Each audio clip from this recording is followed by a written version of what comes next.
నమస్కారం E6 news కి స్వాగతం. హెడ్లైన్ చూద్దాం.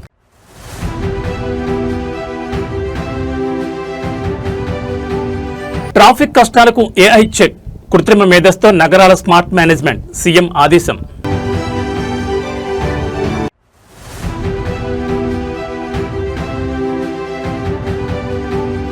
సామాన్యుడికి ఒక చట్టం, మంత్రి కొడుక్కి మరో చట్టమా? విద్యార్థి సంఘాల నిలదీత.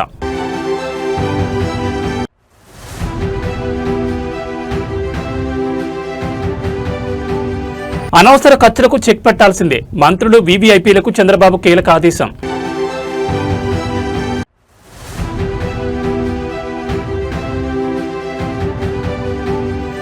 చంద్రబాబుతో పనిచేయడం రాక్షసత్వమే, తండ్రి పనితీరుపై నారా లోకేష్ చమత్కారం. ఇక డీటెయిల్స్ చూస్తే బండి భగీరథ్ ఫోక్సో కేసు వ్యవహారం రాష్ట్ర వ్యాప్తంగా నిరసనలకు దారితీస్తోంది. కేసు నమోదై రోజులు గడుస్తున్నా నిందితుని ఎందుకు అరెస్ట్ చేయడం లేదంటూ ప్రజా సంఘాలు, విద్యార్థి విభాగాల నేతలు పోలీసులను నిలదీస్తున్నారు. ఈ క్రమంలో మేడ్చల్ పోలీస్ స్టేషన్ వద్ద భారీ ఎత్తున నిరసన చేపట్టిన ఎస్ఎఫ్ఐ మరియు ప్రజా సంఘాల నేతలను పోలీసులు అరెస్ట్ చేయడంతో అక్కడ ఉద్రిక్త వాతావరణం నెలకొంది. బండి భగీరథ్ కేసులో పోలీసుల నిర్లక్ష్యపు ధోరణిని నిరసిస్తూ నేడు మేడ్చల్ పోలీస్ స్టేషన్ ముట్టడికి విద్యార్థి సంఘాలు పిలుపునిచ్చాయి. ఎస్ఎఫ్ఐ మరియు వివిధ ప్రజా సంఘాల కార్యకర్తలు పెద్ద ఎత్తున పోలీస్ స్టేషన్ వద్దకు చేరుకుని ధర్నాకు దిగారు. నిందితుడు బండి భగీరథ్ను వెంటనే అరెస్ట్ చేయాలని, పోలీసుల పక్షపాత వైఖరి నశించాలంటూ నిరసనకారులు నినాదాలతో హోరెత్తించారు. నిరసనకారులు లోపలికి వెళ్లకుండా పోలీసులు అడ్డుకోవడంతో తోపులాట జరిగింది. ఈ క్రమంలో నిరసన తెలుపుతున్న పలువురు ఎస్ఎఫ్ఐ నేతలను, ప్రజా సంఘాల ప్రతినిధులను పోలీసులు బలవంతంగా ఇడ్చుకెళ్లి వ్యాన్లోకి ఎక్కించి స్టేషన్ తరలించారు. సాధారణ వ్యక్తులపై ఫోక్సో కేసు నమోదైతే గంటల్లో అరెస్ట్ చేసే పోలీసులు కేంద్ర మంత్రి కుమారుడు కావడంతోనే కాలయాపన చేస్తున్నారని నిరసనకారులు ఆరోపిస్తున్నారు. చట్టం అందరికీ ఒక్కటేనని, తక్షణమే చర్యలు తీసుకోవాలని డిమాండ్ చేస్తున్నారు. మరోవైపు నిందితుడు భగీరథ్ పరారీలో ఉన్నాడని, ఆయనను పట్టుకునేందుకు ప్రత్యేక బృందాలను ఢిల్లీ మరియు కరీంనగర్ పంపినట్లు సైబరాబాద్ పోలీసులు చెబుతున్నారు. హైకోర్టులో ముందస్తు బెయిల్ పిటిషన్ విచారణకు వస్తున్న తరుణంలో క్షేత్రస్థాయిలో విద్యార్థి సంఘాల ఆందోళనలు పోలీసులకు సవాల్గా మారాయి.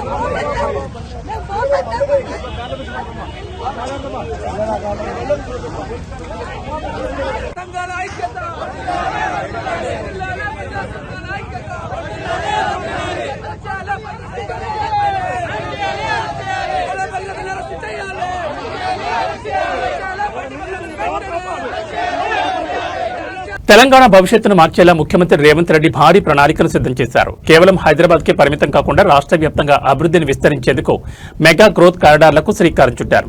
వరంగల్, కరీంనగర్, ఖమ్మం వంటి కీలక నగరాలకు ఔటర్ రింగ్ రోడ్ల నిర్మాణంతో పాటు ట్రాఫిక్ నియంత్రణకు ఆర్టిఫిషియల్ ఇంటెలిజెన్స్ సాంకేతికతను వాడాలని కీలక ఆదేశాలు జారీ చేశారు.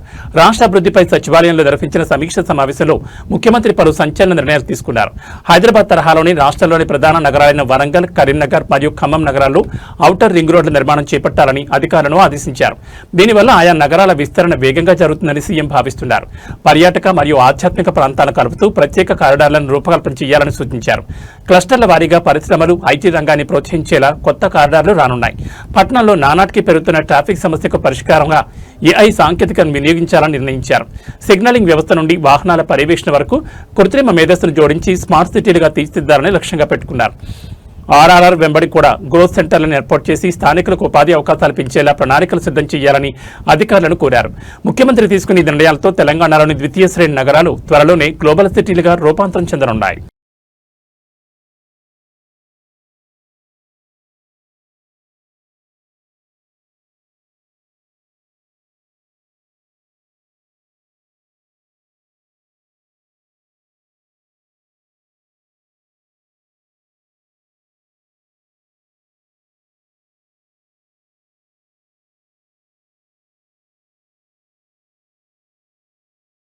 ఆంధ్రప్రదేశ్ ముఖ్యమంత్రి చంద్రబాబు నాయుడు పాలనలో తనదైన ముద్ర వేస్తున్నారు. ప్రభుత్వ ధనం వృధా కాకూడదని, పొదుపు చర్యలు తన నుండే ప్రారంభం కావాలని ఆయన ఒక సంచలన నిర్ణయం తీసుకున్నారు.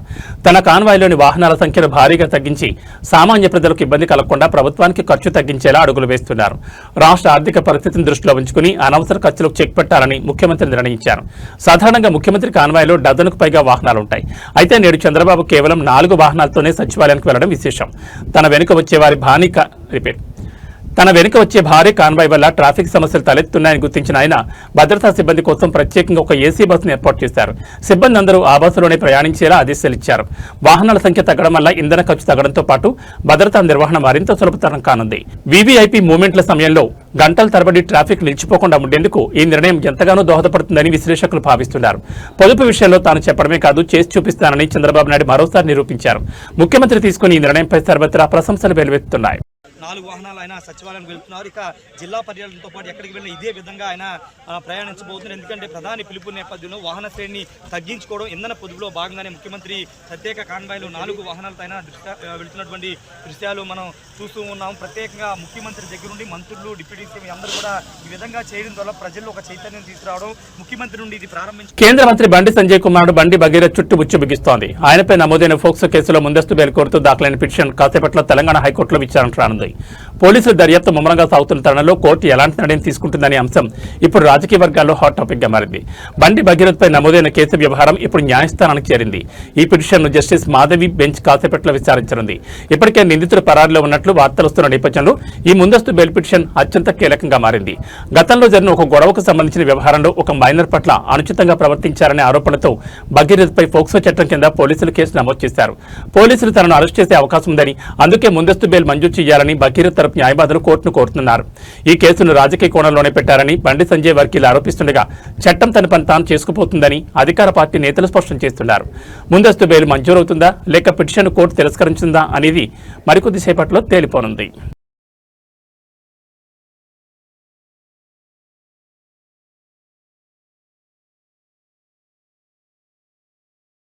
ముఖ్యమంత్రి చంద్రబాబు నాయుడు పని రాక్షసత్వం గురించి అందరికీ తెలిసిందే. అయితే తాజాగా ఆయన తనయుడు మంత్రి నారా లోకేష్ దీనిపై చేసిన వ్యాఖ్యలు ఇప్పుడు సోషల్ మీడియాలో వైరల్ అవుతున్నాయి. ఒక లక్ష్యం పూర్తి కాకముందే మరో పెద్ద లక్ష్యాన్ని నిర్దేశించడంలో చంద్రబాబు సిద్ధహస్తులని, ఆయన వేగాన్ని అందుకోవడం ఎవరికైనా కష్టమేనని లోకేష్ పేర్కొన్నారు. చంద్రబాబు నాయుడు వర్క్ స్టైల్ గురించి లోకేష్ పంచుకునే విశేషాలు రాజకీయ వర్గాల్లో చర్చనీయాంశమయ్యాయి. ఏదైనా విజయం సాధించినప్పుడు కనీసం 5 నిమిషాల పాటు ఆ సంతోషాన్ని అనుభవించే సమయం కూడా చంద్రబాబు ఇవ్వరని, వెంటనే మరో లక్ష్యం దిశగా పరుగులు పెట్టిస్తారని లోకేష్ తెలిపారు.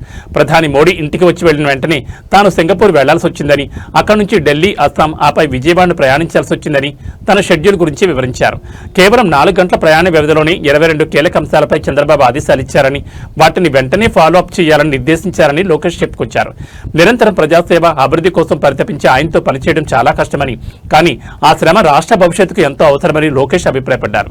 ముఖ్యమంత్రి చంద్రబాబు క్రమశిక్షణ, పనివేగం వల్లే ఆంధ్రప్రదేశ్ అభివృద్ధి పదంలో దూసుకు వెళ్లిపోతోందని మంత్రి లోకేష్ ఈ సందర్భంగా స్పష్టం చేశారు. చంద్రబాబు నాయుడు గారు మాకు నేర్పించింది ఒకటే అండి, ఏమైనా సాధిస్తే కనీసం 5 నిమిషాలు ఎంజాయ్ చేసే అవకాశం మాకు ఎవడైనా 5 నిమిషాలు అవకాశం ఇవ్వడు. మీరందరూ చూశారు, గౌరవ ప్రధానమంత్రి గారు ఇంటికి వచ్చారు. దాని తర్వాత ఆయన కలిసిన వెంటనే ఆ రోజు రాత్రే సింగపూర్కి వెళ్ళాం. నేను వెళ్ళా.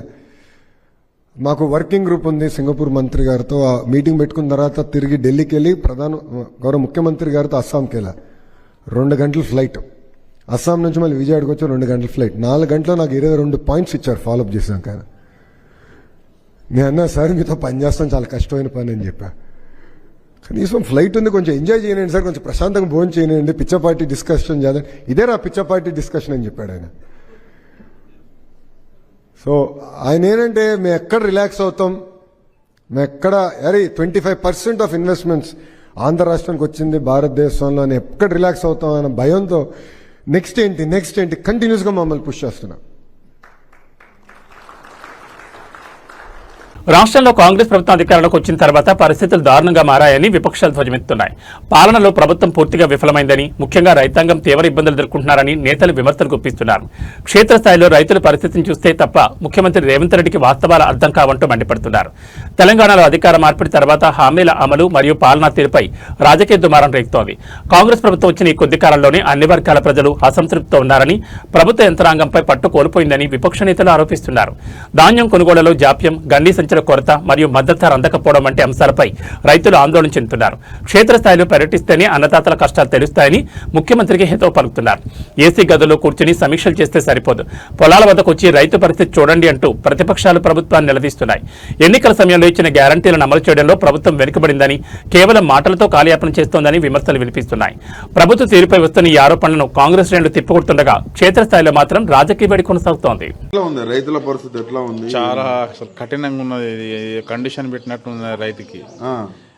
ఎప్పుడు లేని విధంగా రైతుకు ఇవన్నీ కండిషన్లు పెట్టి వర్షాకాలంలో ఇంత ఇబ్బంది పడి అన్నీ తట్టుకొని రైతు ముందుకు వస్తే ఇక్కడ వచ్చేసి ఇతం సిస్టమ్ పెట్టుడు, యూరియా దగ్గర ఆప్ పెట్టుడు, వాళ్ళు వ్యవసాయం చేసుకొని ఏదో మనం పని చేసుకోవాలా లేదు, ఇక్కడ ఈ తమ్ పెట్టడానికి సరిపోతుంది. అక్కడ చేనులన్నీ ఆగాము, పంట ఆగాము. రైతుకు ఇప్పుడు నీ పరిస్థితి ఉందా? గత 10 ఏళ్ళ కేసీఆర్ ఉన్నప్పుడు ఇట్లా? కేసీఆర్ ముందు కూడా లేదు, ఎప్పుడు లేదు. ప్రజెంట్ అయితే సిచ్యువేషన్ దారుణంగా ఉన్నది. గవర్నమెంట్ ఫెయిల్ గవర్నమెంటే, పాస్ గవర్నమెంట్ కూడా కాదు. ఎందుకు మరి ఇట్లా రైతులను ఇబ్బంది పెడితే ఏమొస్తుంది? మొక్కజొన్న కొంటే ప్రాబ్లం ఉంది, వాళ్ళేమో కొన్నామని. మొక్కజొన్న కూడా నాకు 60 క్వింటాలు అవుతాయి మొక్కజొన్నలు. మరి అవి కూడా అయ్యా అంటాను, బత్తాలు తెచ్చుకోపో, నువ్వు కాంట పెడతా అంటాను. బత్తాలు గవర్నమెంట్ ఇవ్వాలి కదే. లేవు, అయిపోయినాయి, తెచ్చుకోపో అంటాను. తెచ్చుకుంటే నీ కాంట పెడతా. మొక్కజొన్న అట్లా, వరి ఇట్లా, వరి ఇట్లా. నువ్వు ఎట్ట బతకాలనే? ఎట్లా బతకాలంటే ఎట్లా బతు? ఇంకో 5 ఏళ్ళు ఉంటా. ఇంకా 5 ఏళ్ళ వేసి ఇంకొక ఓటు కూడా వేయరుగా. అందరికి బుద్ధి వచ్చి 2 జబ్బులు వేసుకుంటారు ఒక్కొక్కరు. వేయరుగా అంతే. వేయరు. వడ్లన్న అమ్ముడు పోవాలి. వడ్లన్న పోయే మొబ్బులు ఇంతవరకు రాలేదు. దేశ రాజధాని ఢిల్లీలో మహిళల భద్రత మళ్లీ ప్రశ్నార్థకమైంది. కదులుతున్న బస్సులో ఒక వివాహితపై సామూహిక అత్యాచారం జరిగిన ఘటన దేశవ్యాప్తంగా కలకలం రేపుతోంది. విధి నిర్వహణ ముగించుకుని ఇంటికి వెళ్తున్న మహిళను బస్సులోకి లాగి కిరాతకులు ఈ అఘాయిత్యానికి ఒడిగట్టారు. ఢిల్లీలోని రాణిబాగ్ ప్రాంతంలో సోమవారం రాత్రి ఈ దారుణం చోటు చేసుకుంది. సుమారు 30 ఏళ్ల వివాహిత తన విధులు ముగించుకుని రాత్రి 11 గంటల సమయంలో ఇంటికి వెళ్తుండగా ఒక ప్రైవేట్ స్లీపర్ బస్సులో ఉన్న దుండగులు ఆమెను బలవంతంగా లోపలికి లాగారు. కదులుతున్న బస్సులోనే ఆమెపై సామూహిక అత్యాచారానికి పాల్పడ్డారు. బాధితురాలు ఫిర్యాదు చేసిన వెంటనే రంగంలోకి దిగిన ఢిల్లీ పోలీసులు నిందితులను గుర్తించి గాలింపు చేపట్టారు. ఈ ఘాతకానికి పాల్పడిన బస్సు డ్రైవర్ మరియు కండక్టర్ను పోలీసులు అరెస్ట్ చేశారు. అత్యాచారానికి ఉపయోగించిన ప్రైవేట్ స్లీపర్ బస్సును అధికారులు స్వాధీనం చేసుకున్నారు. బాధితురాలను చికిత్స నిమిత్తం ఆసుపత్రికి తరలించి వైద్య పరీక్షలు నిర్వహించారు. రాత్రి వేళల్లో మహిళల భద్రత కోసం ఎన్ని కఠిన చట్టాలు తెచ్చినా ఇలాంటి ఘటనలు పునరావృతం కావడంపై సర్వత్రా నిరసనలు వ్యక్తమవుతున్నాయి. నిందితులకు కఠిన శిక్ష పడేలా చూస్తామని పోలీసులు స్పష్టం చేశారు. ఈ ఘటన ఢిల్లీలో మరోసారి భద్రతా లోపాలను ఎత్తి చూపుతోంది.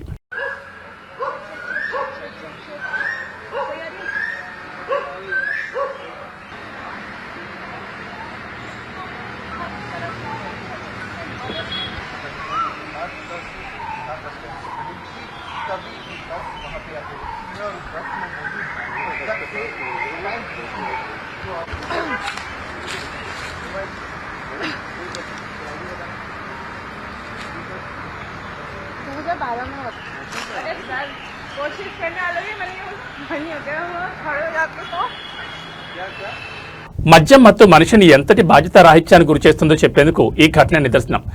నిండుగా మద్యం సేవించిన ఒక యువతి తన వెంట ఉన్న చిన్నారిని కూడా పట్టించుకోకుండా వాహనం నడిపి చివరికి రోడ్డుపైన కుప్పకూలిపోయింది. తల్లి స్పృహ లేకుండా రోడ్డుపై పడి ఉంటే ఆ పసిబిడ్డ ఏడుస్తున్న దృశ్యాలు చూపర్ల మనసును కలిచివేస్తున్నాయి. మద్యం మత్తులో వాహనం నడుపుతున్న ఒక యువతి అదుపు తప్పి రోడ్డు మధ్యలో పడిపోయింది. యువతి రోడ్డుపై అపస్మారక స్థితిలో పడి ఉండగా ఆమె వెంట ఉన్న చిన్నారి ఏడుస్తూ రోడ్డుపై కనిపించాడు. పసిబిడ్డ ఏడుస్తున్నా స్పందించలేని స్థితిలో ఆ యువతి మద్యం మత్తులో ఉండడం గమనార్హం. ఇది గమనించిన స్థానికులు వెంటనే అక్కడికి చేరుకుని చిన్నారిని ఓదార్చారు. అనంతరం ట్రాఫిక్ పోలీసులకు సమాచారం అందించారు. ఘటనా స్థలానికి చేరుకున్న పోలీసులు ఆమె వివరాలు సేకరించి సురక్షితంగా ఆమెను మరియు చిన్నారిని కుటుంబ సభ్యులకు అప్పగించారు. దీనికి సంబంధించిన వీడియో నెట్టింట వైరల్ కావడంతో నెట్జన్లు తీవ్రంగా స్పందిస్తున్నారు. మత్తులో తన ప్రాణాలనే కాదు పసిబిడ్డ ప్రాణాలను కూడా పణంగా పెట్టడంపై నెట్జన్లు సదరు యువతిపై ఆగ్రహం వ్యక్తం చేస్తున్నారు. డ్రంక్ అండ్ డ్రైవ్ వల్ల ఇలాంటి ప్రమాదకర పరిస్థితులు ఎదురవుతున్నాయని, ప్రాణాలను ప్రమాదంలో పడేయొద్దని పోలీసులు హెచ్చరిస్తున్నారు. कुछ नहीं हुआ, ऐसे क्यों घबरा रहे हो? कुछ नहीं हुआ, ऐसे कैसे मारे? नहीं मारी है, बिल्कुल नहीं लगी है, वो साइड नहीं वाली है। अरे तुम तो खड़े ఛత్తీస్గఢ్లోని బస్తర్ రీజియన్లో మావోయిస్టుల ఏరివేత లక్ష్యంగా సాగుతున్న మిషన్ 2026లో భాగంగా భద్రతా దళాలు మరో భారీ విజయాన్ని అందుకున్నాయి. బీజాపూర్ జిల్లాలో మావోయిస్టులు దాచిన భారీ నిధులను మారణాయుధాలను పోలీసులు వెలికితీశారు. గత 15 రోజులుగా సాగుతున్న ప్రత్యేక గాలింపు చర్యల్లో భాగంగా ఈ డంపును గుర్తించినట్లు అధికారులు తెలిపారు. బీజాపూర్ జిల్లాలోని పామేడు ప్రాంతంలో భద్రతా దళాలు నిర్వహించిన కోంబింగ్ ఆపరేషన్లో మావోయిస్టుల అడ్డా బయటపడింది. 3 వేర్వేరు ప్రాంతాల్లో మావోయిస్టులు భూమిలో పాతిపెట్టిన సుమారు 65.52 లక్షల నగదును పోలీసులు స్వాధీనం చేసుకున్నారు. నగదుతో పాటు భారీగా మారణాయుధాలు కూడా పట్టుబడ్డాయి. ఇందులో ఒక LMG, 4 SLR రైఫిళ్లు, కార్బన్ 7 BCL లాంచర్లు మరియు భారీగా పేలుడు పదార్థాలను భద్రతా దళాలు వెలికితీశాయి. సుమారు 140 కిలోల అమోనియం నైట్రేట్, యూరియా వంటి పేలుడు పదార్థాలను స్వాధీనం చేసుకున్న పోలీసులు భద్రతా నిబంధనల ప్రకారం వాటిని ధ్వంసం చేశారు. బస్తర్ ఐజీ పి సుందర్రాజ్ మాట్లాడుతూ లొంగిపోయిన మావోయిస్టులు ఇచ్చిన సమాచారం మరియు నిఘా వర్గాల సహకారంతో ఈ ఆపరేషన్ విజయవంతమైందని తెలిపారు. బస్తర్ డివిజన్లో మావోయిస్టుల ఉనికిని పూర్తిగా తుడిచిపెట్టడమే తమ లక్ష్యమని ఆయన స్పష్టం చేశారు. ఈ ఆపరేషన్లో DRG, STF మరియు కోబ్రా దళాలు పాల్గొన్నాయి. ఈ భారీ రికవరీతో మావోయిస్టు వ్యవస్థ ఆర్థికంగా సైనికంగా కోలుకోలేని దెబ్బతిన్నట్లు విశ్లేషకులు భావిస్తున్నారు.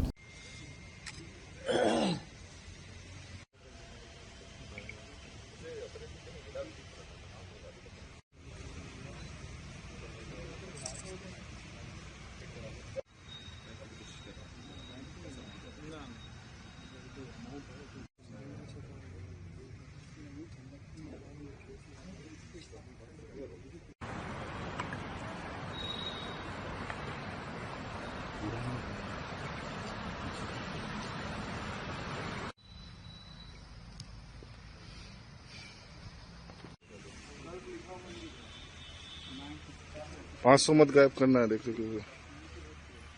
ఉత్తరప్రదేశ్ను ప్రకృతి ప్రకోపం వణికించింది. గడిచిన 24 గంటల్లో రాష్ట్ర వ్యాప్తంగా విరుచుపడిన ఈదురుగాలులు, భారీ వడగండ్ల వానలు పెను విషాదాన్ని మిగిల్చాయి. పిడుగుపాట్లు, చెట్లు విరిగిపడడం మరియు ఇళ్లు కూలిన ఘటనలో మృతుల సంఖ్య ఏకంగా 90కి చేరినట్టు తెలుస్తోంది. ముఖ్యమంత్రి యోగి ఆదిత్యనాథ్ దీనిపై తీవ్ర దిగ్భ్రాంతిని వ్యక్తం చేస్తూ బాధితులకు తక్షణ సహాయం అందించాలని ఆదేశించారు. బుధవారం రాత్రి నుంచి ఉత్తరప్రదేశ్లోని పలు జిల్లాల్లో వాతావరణం ఒక్కసారిగా మారిపోయింది. తాజా నివేదికల ప్రకారం ప్రయాగ్రాజ్, భదోహి, మీర్జాపూర్ మరియు ఫతేపూర్ జిల్లాలో అత్యధికంగా ప్రాణ నష్టం సంభవించింది. భదోహిలో 18 మంది, ప్రయాగ్రాజ్లో 17 మంది, మీర్జాపూర్లో 15 మంది మరణించినట్లు సమాచారం. గంటకు 50 నుంచి 60 కిలోమీటర్ల వేగంతో వీచిన గాలులకు వందలాది చెట్లు, విద్యుత్ స్తంభాలు నేలమట్టమయ్యాయి. పలు చోట్ల ప్రయాణిస్తున్న వాహనాలపై చెట్లు పడి ప్రాణ నష్టం జరిగింది. మృతుల కుటుంబాలకు 4 లక్షలు చొప్పున పరిహారం ప్రకటించిన ప్రభుత్వం 24 గంటల్లోగా సహాయం అందేలా చూడాలని జిల్లా కలెక్టర్లను ఆదేశించింది. ఈ అకాల వర్షం వల్ల రాష్ట్రంలో పంటలకు భారీ నష్టం వాటిల్లింది. ముఖ్యంగా వేసవి పంటలు దెబ్బతినడంతో రైతులు ఆవేదన వ్యక్తం చేస్తున్నారు. సహాయక చర్యలు ముమ్మరంగా సాగుతున్నాయని, బాధితులందరినీ ఆదుకుంటామని యూపీ రిలీఫ్ కమిషనర్ కార్యాలయం వెల్లడించింది.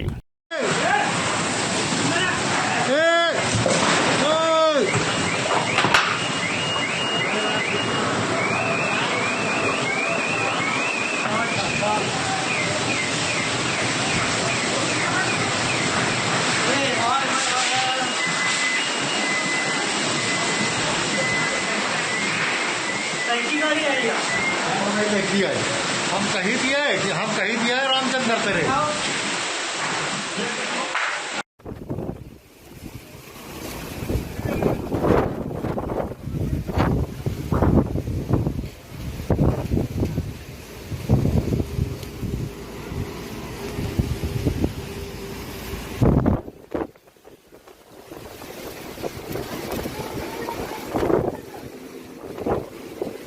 దేశవ్యాప్తంగా కోట్లాది మంది విద్యార్థుల భవిష్యత్తుతో ముడిపడి ఉన్న నీట్ పేపర్ లీక్ కేసులో సీబీఐ దర్యాప్తు కీలక మలుపు తిరిగింది. రాజస్థాన్ స్పెషల్ ఆపరేషన్స్ గ్రూప్ నుంచి కేసును స్వీకరించిన 24 గంటల్లోనే సీబీఐ అధికారులు దూకుడు పెంచారు. జైపూర్కు చెందిన ఒకే కుటుంబానికి చెందిన 3 నిందితులను అరెస్ట్ చేసి వారిని న్యాయమూర్తి ఎదుట హాజరుపరిచారు. నీట్ పరీక్ష పత్రాల లీకేజీలో ప్రమేయం ఉన్నట్లు ఆరోపణలు ఎదుర్కొన్న నిందితులను సీబీఐ అధికారులు బుధవారం జైపూర్లోని న్యాయమూర్తి ధర్మేంద్ర కుమార్ శర్మ నివాసం వద్ద హాజరుపరిచారు. అరెస్ట్ అయిన వారిలో జైపూర్కు చెందిన దినేష్ బివాల్, ఆయన సోదరుడు మంగీలాల్ బివాల్ మరియు మంగీలాల్ కుమారుడు వికాస్ బివాల్ ఉన్నారు. వీరితో పాటు గురుగ్రామ్ చెందిన యష్ యాదవ్, నాసిక్ చెందిన శుభం ఖైర్నార్లను కూడా సీబీఐ అదుపులోకి తీసుకుంది. నిందితులు సుమారు 30 లక్షలకు ప్రశ్నాపత్రాన్ని కొనుగోలు చేసి రాజస్థాన్లోని సీకర్ కేంద్రంగా ఉన్న కోచింగ్ విద్యార్థులకు భారీ ధరకు విక్రయించినట్లు సీబీఐ అనుమానిస్తోంది. జైపూర్లో హాజరుపరిచిన అనంతరం తదుపరి విచారణ నిమిత్తం నిందితులను ఢిల్లీకి తరలించేందుకు సీబీఐ ట్రాన్సిట్ రిమాండ్ కోరింది. అరెస్ట్ అయిన వారిలో దినేష్ బివాల్కు రాజకీయ సంబంధాలున్నాయన్న ఆరోపణలు ఇప్పుడు రాజస్థాన్ రాజకీయాలు కాకరేపుతున్నాయి. దీనిపై అధికార ప్రతిపక్షాల మధ్య మాటల యుద్ధం నడుస్తోంది. పేపర్ లీక్ మూలాలు ఎక్కడున్నాయి, ఈ వెనుక ఇంకా పెద్ద తలకాయలు ఎవరైనా ఉన్నారా అనే కోణంలో సీబీఐ అధికారులు లోతైన దర్యాప్తు చేస్తున్నారు.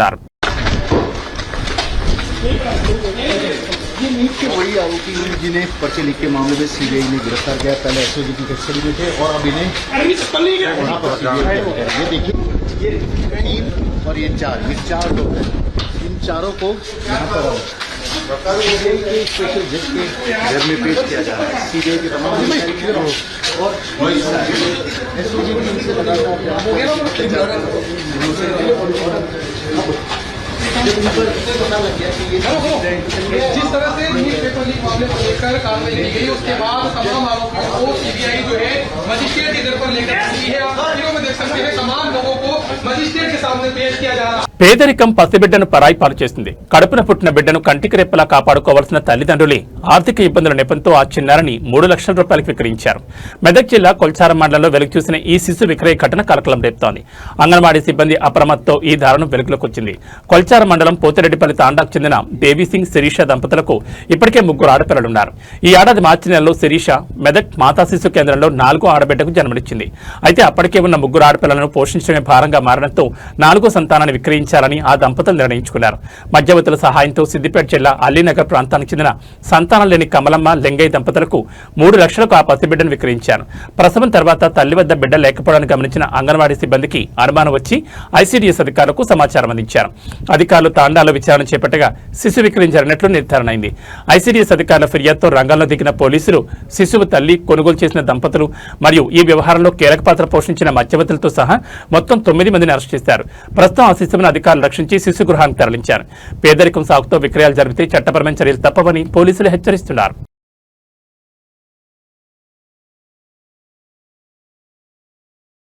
అది కేవలం ఒక పరీక్ష కాదు, 22 లక్షల మంది విద్యార్థుల కళ. నెలల తరబడి నిద్రాహారాలు మానేసి పుస్తకాలతో కుస్తీ పట్టి రేయింబవళ్లు కష్టపడి రాసిన పరీక్ష. కానీ కేంద్రం తీసుకున్న ఒక్క నిర్ణయం ఆ 22 లక్షల మంది భవిష్యత్తును ప్రశ్నార్థకం చేసింది. పరీక్ష రద్దు చేశాం, మళ్లీ జూన్లో పెడతామంటూ ప్రభుత్వం చెప్పిన ఆ 2 లైన్ల వెనుక ఎన్ని వేల మంది కన్నీళ్లున్నాయో, ఎన్ని కుటుంబాల ఆశలున్నాయో ప్రభుత్వం లెక్కల్లోకి తీసుకోకపోవడం దురదృష్టకరం. దేశవ్యాప్తంగా నిర్వహించిన నీట్ పరీక్ష పేపర్ లీక్ ఆరోపణలతో రద్దు కావడం విద్యార్థులను కోలుకోలేని దెబ్బతీసింది. ఒక్కో విద్యార్థి పరీక్ష కోసం సంవత్సరాల తరబడి కోచింగ్ తీసుకుంటారు. తల్లిదండ్రులు తమ కష్టార్జితాన్ని వెచ్చించి పిల్లలను చదివిస్తారు. తెర పరీక్ష రాసి ఫలితాల కోసం ఎదురు చూస్తున్న సమయంలో రద్దు అనే మాట వారి గుండెల్లో పిడుగులా పడింది. పరీక్ష నిర్వహణలో జరిగిన వైఫల్యాలకు బాధ్యులెవరు? విద్యార్థుల సమయానికి వారి శ్రమకు విరివేది. కేవలం ఒక నోటిఫికేషన్తో జూన్లో మళ్లీ పరీక్షను చెప్పేయడం ఎంతవరకు సమంజసమని విద్యార్థి లోకం ప్రశ్నిస్తోంది. మళ్లీ మొదటి నుండి ప్రిపరేషన్ మొదలు పెట్టాలంటే విద్యార్థులు తీవ్రమైన ఒత్తిడికి లోనవుతున్నారు. వారి డ్రీమ్స్, వారి కెరీర్ ప్లాన్స్ అన్ని తలకిందులయ్యాయి. ప్రభుత్వాలు తప్పులు చేస్తే శిక్ష అనుభవించాల్సింది విద్యార్థులైనా? మేధావులను తయారు చేయాల్సిన వ్యవస్థలే ఇలా పేపర్ లీకులకు కేంద్ర బిందువులుగా మారితే దేశ భవిష్యత్ ఎటుపోతుంది?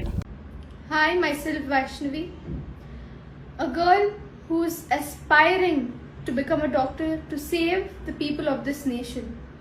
And what NTA does is completely unfair.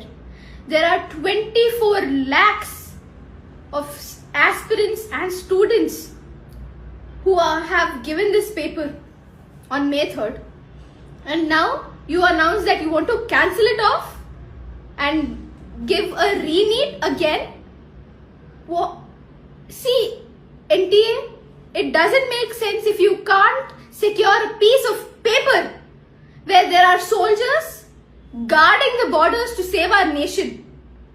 We aspirants want to save the people of our nation, the patients who come. This is how you treat the aspirants. Is this some sort of propaganda or some strategy just because the paper was easy and students might have got more than 700 or even 720? Just because you want to get everyone into management quota, some money laundering thing? This is not right, NTA. There are students who have been studying. It might be their first year attempting this NTA NEET exam. It might be their 7th year. Doesn't matter. The thing you have to do is secure that piece of paper. ఇవి ఈ bulletin విశేషాలు. మరో బులెటిన్లో మళ్ళీ కలుసుకుందాం. నమస్కారం.